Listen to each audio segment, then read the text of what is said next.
ki khubor ka Batesi TV ka umdi basnyam bat penjaslian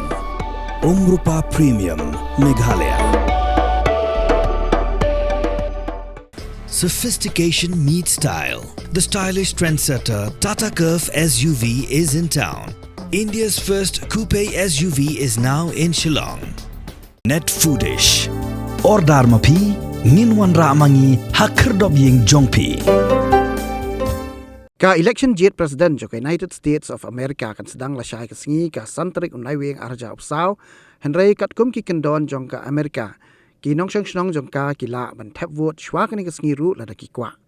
kila ban lek Thep ya ka vote jong ki daladi hakanu ka polling station ne kinu ki chaka bala dep ban pen kre lupa bat kila ru ban Thep vote da ka pha da ka mel hadu menta ki nong Amerika ki bala dep Thep lupa ya ka vote jong ki don nyop san million gon ompat shim la yo ching khen ka tikina kat Ngut ki nong Thep vote ha US ha kini ke election president ka pementa handai kat kum ka jing khen yo snam arajar arpho ki don arspa 20 million gon ha kini ka kinti ka pementa ka jing khon ka long paramarway kata hapdeng ka kertong jong ka democratic ka Kamala Harris bat ukertong jong ka Republican u Donald Trump kani ke election president ka ban riu pho bat ulani ka bajop menta un lani kande u lani ka president ba sau pho riu jong ka United States of America ka jingyo vote kan sedang hakaju ka Sngi tang maria dep Thep ya ka vote bat kan chimpor kumbalai ni sau Sngi ban penbana ya u lani ka kertong ki bajop kumun chupun kan mau hang ni ba ka jing Thep vote ha ka election ha US